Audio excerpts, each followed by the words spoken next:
Good evening, ladies and gentlemen. This is Talking Sports with Evan. I am Evan Witalis, and thank you all for tuning in or listening to today's show.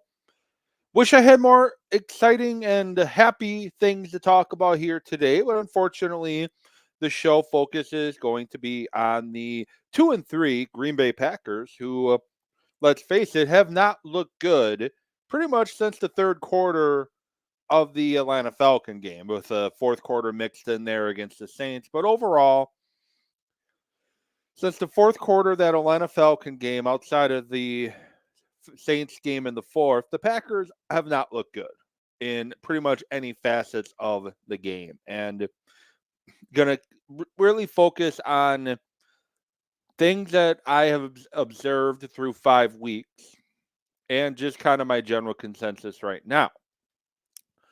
Also, Milwaukee Brewers are done. Um, they were eliminated during my show last week with Justin Garcia, the Bucks Radio Network. They were pretty much eliminated while I was on the air with him, talking about a wide range of things, including the Brewers, the Bucks, and AEW, and the Packers and whatnot. So, going to talk some Milwaukee Brewers and what 2024 can look like, and my thoughts moving forward of this Milwaukee Brewer team and what I would like to see happen. Potentially moving forward. So, those are going to be the main two focuses for tonight's show. And I'm going to start off with the Green Bay Packers. The Packers fell to the Las Vegas Raiders, which is still strange to say out loud, 17-13. And it's a game, if you're a Packer or a Raider fan, it was ugly all the way around. It was just an ugly game. Jordan Love probably played his worst game um, thus far in his young career. The wide receivers played collectively the worst game they've ever played before in their young careers. Defensively, the defense was better, and seemed to be more physical, but they couldn't get off the field when it mattered most. And we go to the Raiders. Garoppolo, pretty efficient, but overall not that great of day for him. Josh Jacobs still not getting it going with 69 yards on 20 carries. He did have a touchdown, though. Packers held Adams pretty much in check for the most part, except for the crucial touchdown drive when they had, of all people, Preston Smith on him. Jacoby Myers was the guy who really did the damage against the Packers, including having a touchdown on the early in the first half that put the Raiders up 7-3, eventually going up 10-3, 10-3 going in the locker room. And defensively, Max Crosby just completely annihilated everything the Packers tried to do offensively. But outside of Max Crosby and Myers, for both teams, this was a pretty ugly game, and I don't think there's any other way to argue it. It was just ugly all around. And the Packers losing Quay Walker in the game with an injury doesn't look to be serious, thankfully, but that was a big loss, and he only ended up playing 17 snaps, and it does suck that he got hurt, and he's one of their better defensive players this season. According to Pro Football Focus, they have him rated number 6 as the best Packer defender right now. He's number 6, and he's a very important piece to the defense because he's also a pretty good coverage linebacker as well. And he was doing a better job early on in that game of getting his nose in the hole and stopping the run. But ultimately, come after the bye, the Packers need Quay Walker and Devondre Campbell both in the middle of that lineup to help make this defense a little bit better. That's just all there is to it. That's what they need to make this defense a little bit better. Campbell is more of your up the middle stopper, where Walker is more helping out backside, chasing plays down, dropping back into coverage. Those are the things he does extremely well. When Campbell's not in the game, he gets asked to do a little bit too much, and I think we see his overall performance start to go down. First couple games of the season, Walker played extremely well, one of the best defenders on the field, rated the best defender on the field according to Pro Football Focus, both in week 1 and week 2. But since Campbell got hurt in the first series against the Saints, his production, because he's been being asked to do more, his numbers have gone down a little bit. So I know I'm making excuses and I'm being a homer, and I got my Packer goggles on by saying that, but that's just the cold hard reality. Walker's better when Campbell's on the field, and he is exactly where I want him to be right now as a second-year player. He's getting better and better each time he takes the field, and it's a growth and progression. Middle linebackers don't usually come into the NFL and light the world on fire. They usually take some time before they really start to figure out the nuances of the NFL and proper angles. The things you could get away with in college, you can't get away with in the NFL. And we've seen that in Baltimore with Patrick Queen too. His first 2 years in the league were pretty dreadful, according to Pro Football Focus and other pundits and analysts. His first 2 years in the league pretty dreadful. But the last 2 years, he seemed to flip a switch and he seemed to figure it out. And Walker is going in the right direction, according to me. And I know he didn't have high marks against the Raiders, but I'm not going to ding him. I'm not going to criticize him on 17 plays where he got dinged pretty hard on 2 plays in coverage, where typically he's one of the top coverage linebackers each and every week in the NFL. It's some of the other stuff that he needs to work on, and he is working on it. But he played 17 snaps and gets hurt in the process. I'm not going to ding him too hard. But enough about that. I digress. I digress there. Let's mainly focus on some of the issues I see with the Green Bay Packers right now. And I had some debate and some conversations I was involved with and some debates on Twitter. And everybody wants to bring up Aaron Rodgers in 2008 compared to Jordan Love now. And the numbers, the yardage and the touchdowns and the record are pretty much identical. And that's what people want to point at. And I'm guilty of it too, because I brought up Aaron Rodgers last year running with pretty much the same group of players Jordan Love is running with now. Well, not really the same group of players, but some of the same players that Jordan Love is playing with now. The numbers are pretty similar through these first 5 games of the season. But what we got to stop comparing Jordan Love to Aaron Rodgers. We got to stop doing it. Jordan Love is in a very tough situation right now. Back in 2008, I'm going to go pull the roster up. I didn't have it ready because I didn't really want to really go there. But back in 2008, when when Aaron Rodgers took over for Brett Favre a year removed from a NFC Championship game appearance that unfortunately Brett Favre pretty much threw away. Running back Ryan Grant rushed for 1,200 yards, had 18 catches. His wide receivers, Donald Driver and Greg Jennings. 33-year-old Donald Driver, 74 catches, over 1,000 yards. Greg Jennings, 25-year-old receiver, 80 catches, 1,200 yards, 9 touchdowns. Donald Lee at tight end, 5 touchdowns that year. Offensive line, Chad Clifton, Darren Coolidge, who, he was never anything overly special on the offensive line, but he was pretty solid for overall. Scott Wells is a pretty good center in his fourth year in the league. Jason Spitz, who another guy wasn't nearly anything special. And Mark Tauscher, 8th year in the league, playing the other tackle spot. Those were the Packers' starters. Those were their starters in 2008. Those are the starters. So you had an ascending wide receiver, Greg Jennings. You had a veteran wide receiver in Donald Driver. You had a veteran running back in Ryan Grant, and you had a veteran tight end, and although he was nothing special, he was a veteran tight end in Donald Lee, and you had a pretty solid offensive line up front too. Bookend tackles Chad Clifton and Mark Tauscher. That was who Rodgers had in 2008. When we look at what Jordan Love currently has in 2023 at his skilled position,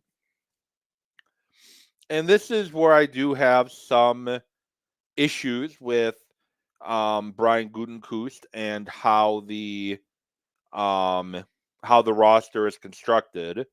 You have Christian Watson, who missed the first few games of the season due to injury, who's a second-year receiver, who ultimately did not play well at all against the Raiders. Seemed very tentative going up for the football. I don't know what the issues was. You have second-year wide receiver Romeo Doubs, who I think had one catch or maybe two catches the entire game against the Raiders and had a crucial drop on the drive that ultimately ended in an interception. Rookie wide receivers Malik Heath and Dontrevion Wicks. Rookie wide receiver Jaden Reed. Second-year wide receiver Samari Toure. You then have rookie tight end Luke Musgrave. Rookie tight end Tucker Kraft. You have your offensive line, Rasheed Walker, who looked good this summer, but clearly is not quite ready for the left tackle position in the NFL. He had a good start, and now he's struggling a little bit. Elton Jenkins just came back from injury, but you had Royce Newman starting at that position. Josh Myers he's no Scott Wells, and he's been extremely inconsistent his entire career thus far, including this season. John Runyon, who's pretty dependable the past couple years, but this year he's not off to a good start. Zach Tom has been pretty consistent at right tackle, except he struggled a little bit against the Raiders. And then you've had Aaron Jones injured pretty much since the Chicago Bear game, and you've been relying on A.J. Dillon, who's not been the same player that he was, and he's struggling to get yards. And part of that is because the offensive line for Green Bay is not playing well. And we can blame Jordan Love that he's just not it. He sucks. He's not a good quarterback. The Packers made a mistake. We can talk all about that as all we want. But I was watching a video on YouTube, the quarterback school, Jordan Love Week 5 analysis from a former quarterback in the NFL. Career backup, but still really knows his stuff at the quarterback position, in my opinion. JT, believe Sullivan's his last name.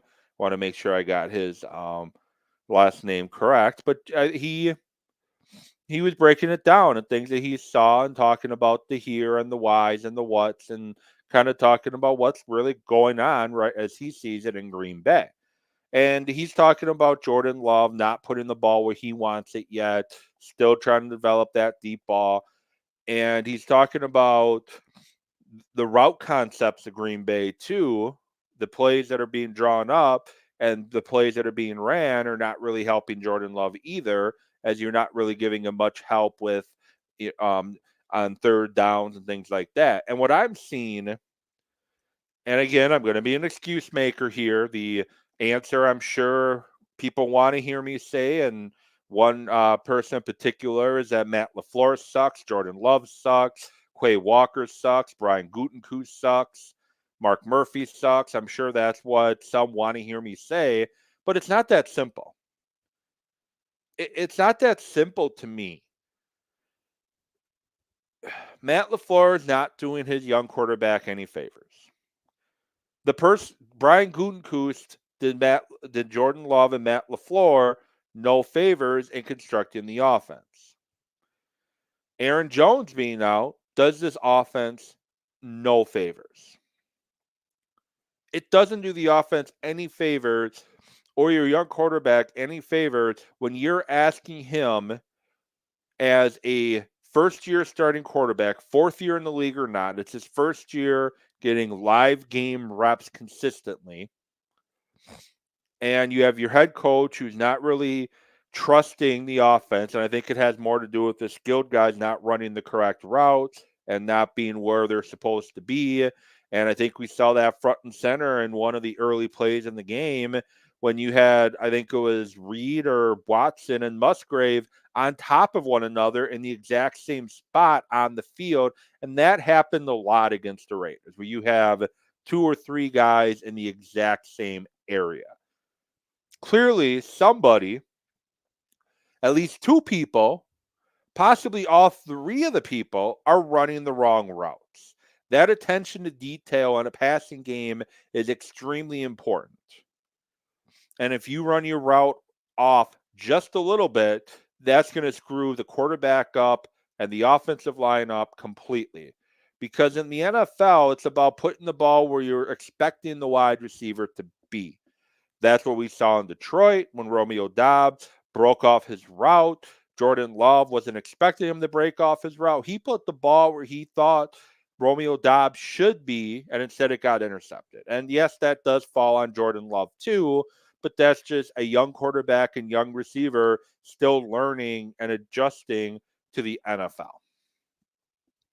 We all knew coming into the season it was going to be a rough year at times. Week 1 made everything look easy, and we all got excited after week 1. Hip, hip, hooray. After week 1, it all looked easy, but it was the Bears, and it had more to being the Bears than anything else. The first 3 quarters of that Saints game, on top of what we saw against the Bears, got everybody excited. Jordan Love's the next big thing. Jordan Love's the next great Packer quarterback after seeing what he did against the Bears and for 3 quarters against the Atlanta Falcons. And now things are more of a struggle. And I've heard this said, and I agree. If we flip the schedule around and the Packers started out as like played the Raiders week 1, played the Bears week 5, we'd be singing a different tune. I think the frustrating thing is it looks like the team is in a regression each and every week. And in a way, they are. And I think a lot of it has to do with not having Aaron Jones, having all these young players who you're expecting to learn on the fly.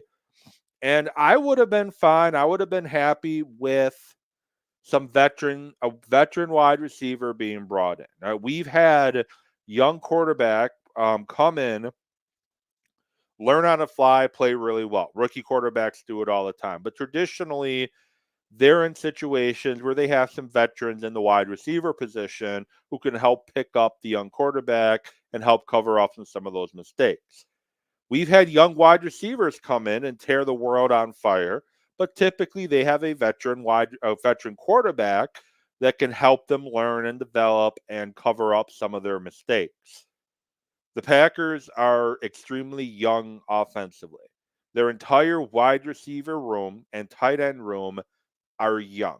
The last time we had a team with as young of a wide receiver room as the Packers currently have was the 0-16 Cleveland Browns. I'm not saying the Packers aren't going to win another game the rest of the year. I'm still thinking they can squeak out about 8 wins this season if things start to fall right and people get healthy and we get through this growing pain that we're seeing offensively right now. But we kind of saw it last year too a little bit. And you saw, as the young receivers especially, they're not running the routes to where they're supposed to be ran. Matt LaFleur is not doing his quarterback any favors by running a route on 3rd and 11 where everybody is going 20, 25 yards down the field and you got really nobody underneath. So it's a collective thing offensively where everybody needs to start playing better. We talk and the talking heads on every show talk about complementary football between the offense, defense, and special teams. The Packers need complementary football on offense. They need their wide receivers running the routes, how they're supposed to be ran, going where they're supposed to go, and better understanding the nuances of the NFL wide receiver position, which happens with experience, but typically you have veterans that could potentially cover up the mistakes that the rookies make because let's face it, the veteran is a security blanket. Let's just face it there. We need the quarterback to start placing the ball better places, especially in his deep ball, and basic have a better understanding in when to escape the pocket and when not to. We need the offensive line blocking better in the run game, opening up holes for A.J. Dillon and Aaron Jones. We need them pass blocking better, giving Jordan Love time to make reads down the field. And we need the coaching staff, Matt LaFleur in particular, because he's the play caller, calling plays that better fit what you currently have personnel-wise right now. Make it basic. Dumb it down. Run drags, run crossing patterns, run slants. Enough of these, and we saw it with Mike McCarthy all the time. The just get open. These kids need specific instructions on what to do. You go 10 yards, you break in. You go 10 yards, you break out. They still need, rookie and first-year wide receivers typically still need that hand-holding, and you need to make things easier for everybody with your play calling. And ultimately, the Packers need Aaron Jones back. I think Aaron Jones is the straw that stirs the drink for this Packer offense. And we've seen it through the few games this year that he has been out thanks to his hamstring injury, which, according to him, was just a little tug, and he didn't think he would miss any time. Said he missed the next 2 games, played a couple of snaps in the 3rd game, and didn't play at all in the 4th game. And now here we are. Will he play out of the bye? But those are the things I need to see. I need to see the offense play complementary football with one another. Receivers, run your routes the best that you can possibly run them. Jordan Love, get your footwork down. When your footwork's good, your ball is good. When your footwork is off, your ball is off. So get that footwork better. You already make some really good throws with your arm angles and being able to, move your arm in different slots to get balls through tough, tight areas. But you got to get your footwork more consistent. And offensive line, let's play better. Let's protect your quarterback better. Let's find holes for A.J. Dillon, and let's get Aaron Jones back in this offense and playing better. And I hope moving forward, what we saw from Christian Watson against the Raiders was just a one-time thing, because Christian Watson, to me, did not play like the Christian Watson we saw scoring, 6 touchdowns in 3 games or 4 games, whatever that was. That wasn't the same guy. He wasn't attacking the football. He wasn't, he wasn't going up for balls. He seemed tentative.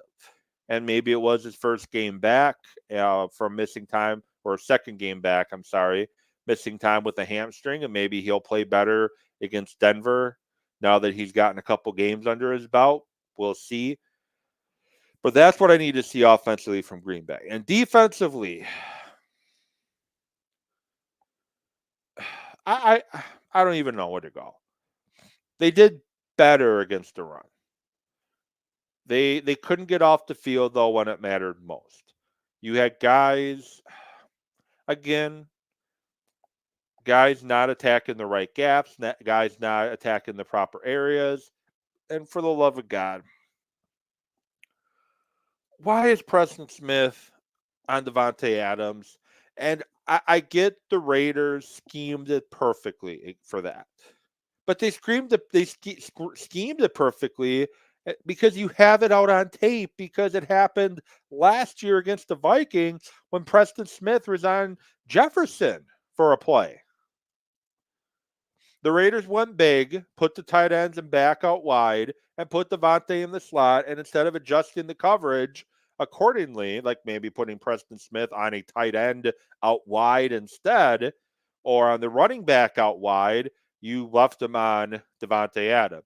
So you were running a zone concept with Preston Smith protecting the outside and a young second year or third year Isaiah McDuffie middle linebacker having to protect the inside, and you have a Hall of Fame wide receiver running a route against them.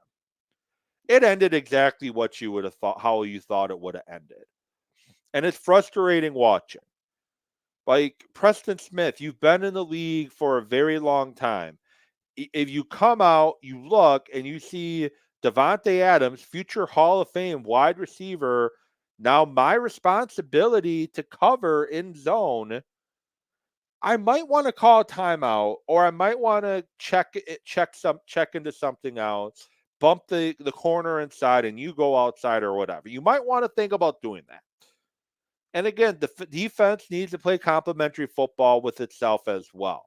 The pass rush needs to get home, which the pass rush is doing pretty good for the most part. They got to stop the run better, and you got to play better in coverage. And for the love of God, stop playing so far off the line of scrimmage, especially when it's goal to go at the 4-yard line or 5-yard line, wherever it was, 6-yard line. Why is the safety who's covering the slot guy lined up in the end zone? Now, if he was able to jump the route perfectly, he breaks it up, and we're not talking about it. But he was flat-footed, was slow out of his break, slow to get to the ball, and by the time he had to make the tackle, which is I think about the 2-yard line, it was too late, and the momentum carried the receiver into the end zone for the touchdown. Stop with the soft coverage, Joe Barry. As much as I hate the fact you're the defensive coordinator, you're the defensive coordinator. We need to stop with the soft coverage. We need to stop with the soft coverage. I'll say it one more time for the people in the back. Joe Barry, we need to stop, for the love of God, with the soft coverage, especially in first, second, and third and short situations. You're just giving up the first down. I know your scheme on defense is you don't want to give up the big play. We're giving those up too, but you don't want to give up the big play, hence you have the shell. But you're giving up too much. It's third and 8, and you're playing 12 yards off. It's third and 5, you're playing 10 yards off. Play more, and you have personnel on the defense that are better press coverage in Alexander and Rasul Douglas and Eric Stokes when he comes back, and hopefully that gets Keyshawn Nixon off the defense a little bit more. He did great as a special teamer last year, but boy, does he give you a lot be desired in the nickel corner spot. But we'll see what they do when Eric Stokes is able to start playing again. But Joe, I'm telling you, one last time, stop with the soft coverage. And Matt, do something about it. You're the head coach. If you don't like what your defensive coordinator is doing, punch him in the mouth. Well, I guess you could do it literally, but not literally. But you're the head coach. You hired him. You hired him because he's part of a defensive scheme that you like, and he gets in here and he's not running the defensive scheme that you like. You got pissed off at Mike Pettin consistently during your 2 years working with Mike Pettin, or is it 1 year? Anyway, you got pissed off at Mike Pettin for constantly playing such soft coverage all the time that you let him go. You hire Joe Barry, and he does the exact same thing. So I'm still supporter of Matt LaFleur, but my patience is growing very thin with him, and I'm really getting soured with him right now as a head coach. And a lot of it has to do with his decision making. Hiring Joe Barry was a mistake. Retaining Joe Barry after last season was a bigger mistake. He's not it. He's not fit for the job. He doesn't know how to use the personnel the Packers have, and it's going to end up making Matt LaFleur lose his job. And I've had this conversation with my buddy. He thinks the issues, especially on defense, is a Goody thing because Goody cannot draft whatsoever. I feel it's a personnel slash coaching issue. Is they got talent on the defense, but the scheme and the scheme and the guy trying to run the scheme doesn't fit what the personnel they have. I think if you found a better defensive coordinator who could better utilize the talent that the Packers have on defense, things would go a lot smoother. But we're not going to see that with Joe Barry. Joe Barry needs to go yesterday. Matt LaFleur needs to start making some tough decisions and really do some soul searching during this bye week, or this season's going to be even worse than what we've seen. And my expectations for this season has always been growth. Let's see improvement from week to week. Right now, we're not seeing that. We still have a long season to go. I had this thrown in my face on X, Twitter, X, whatever, yesterday. Mark Murphy said, we're going to probably take about 8 weeks to see what we have in Jordan Love, and through 5 weeks, it hasn't been good. Well, that's what Murphy said, but I'm guaranteeing you Murphy said that without anticipating after week 1, you'd be without your left tackle for the rest of the season, without your left guard for a few weeks. Your offensive line's playing like complete garbage. You lose Aaron Jones in week 1. I've always said, and I know I don't know as much, I know a lot less than almost everybody who watches football, and especially Murphy. I've always said we need to give this season 17 weeks to really evaluate what the Packers are moving forward. 2023 was always going to be about 2024. Let's grow. Let's get experience. Let's work out these rookie mistakes, these uncertainties throughout 2023. So in 2024, we've grown together and we're ready to go. And I think I saw it best where somebody said they want Jaden Reed, Christian Watson, and Romeo Doubs to be Jordan Love's Greg Jennings, Jordy Nelson, Randall Cobb. That's what they want those 3 to be, or even put Donald Driver in there. That's what they want those 3 to be for Jordan Love. What those 3 were for Aaron Rodgers, that's what they want them to be for Jordan Love. And they want them to all grow up together, but we're seeing a lot of growing pains. We're seeing wide receivers not getting open, wide receivers running wrong routes, wide receivers not doing their job. And to me, that falls on your wide receiver coach. To me, that falls on the head coach, not holding his wide receiver coach accountable enough for the actions of what his receivers are doing on the field.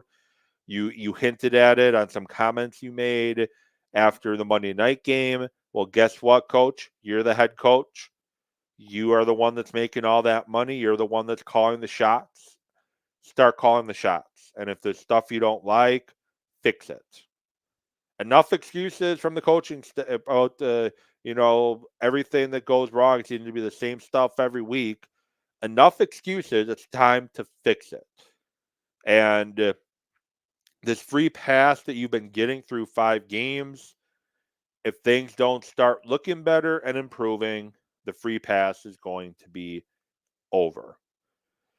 So I know I said I was going to talk some Milwaukee Brewers. I went more Packers than I thought I was going to, and I apologize for that. I'm going to dedicate an episode next week since there's no Packer game this weekend. I'm going to dedicate an episode next week to strictly Brewer talk, talking about free agents, arbitration guys, my thoughts on the manager position, everything like that. I'll talk about that next week. And if you need graphic design done, if you need a logo, if you need shirts or made or designs for shirts, the little thing going across the bottom of the screen, make sure to check them out. They're the ones that made the logo that you see in the corner of the screen. He's the one that made the shirt that I'm wearing, that I have on right now during my show, and the shirts that I normally wear. If I'm not wearing Iron Jock, I'm normally wearing his stuff. So with that said, thank you for listening. Thank you for watching. I appreciate each and every one of you. And I'll get back at you next week with Brewer Chat. This has been Talking Sports with Evan.